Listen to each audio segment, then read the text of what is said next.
काशीनाथ सिंह के उपन्यास काशी काशी के पिछले एपिसोड में हमने दो नए पात्रों के ऊपर चर्चा करी। पहले थे श्रीनिवासन, जो कोयला खदान में वेलफेयर ऑफिसर थे।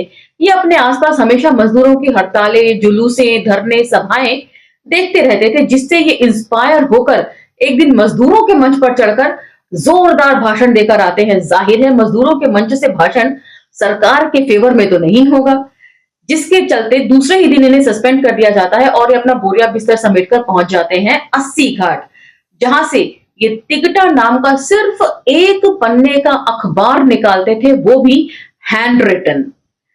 एक पन्ने पर ये लिखते थे और आड़ा टेढ़ा सब जगह लिखकर उसको फोटो कॉपी करवाते थे। कभी 100 कॉपीज, कभी 200 कॉपीज, इनके मूड पर डिपेंड करता था।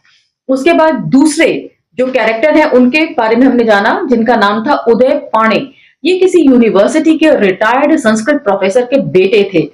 इनके जीवन की ख्वाहिश सिर्फ 40 रुपए मात्र थे, जिसमें कि ये भांग की 40 गोलियां खरीद सकें। जब घर वाले इन्हें पैसे नहीं देते थे तो ये रिक्शा खींचकर तब तक चलाते थे जब तक इनके पास 40 रुपए इकट्ठे ना हो जाएं।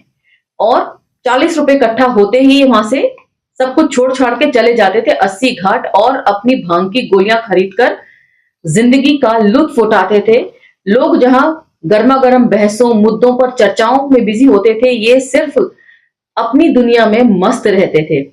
ऐसे ही एक दिन जब चर्चा चल रही थी तो डॉक्टर गया सिंह के बारे में राजकिशोर बताते हुए कहते हैं कि किस तरीके से एक जमाना था जब ऐसा माना जाता था कि डॉक्टर गया सिंह को किसी भूत ने अपने कंट्रोल में कर लिया है, क्योंकि गया सिंह जब बोलते थे तब वे ना तो किसी की सुनते थे और ना कोई उनकी सुनता था। उनकी बातें इतनी धारदार होती थी कि लोग उसे अवॉइड करना ही पसंद करते थे। उसके बाद राजकिशोर कहते हैं कि 80 घाट के बनने की भी एक कथा है। एपिसोड हमने यही खत्म किया था और उसे वहीं से पिक करेंगे। तो चलिए मेरे साथ। जय भीम, मैं शालिनी और आप देख रहे हैं अंबेडकर नामा।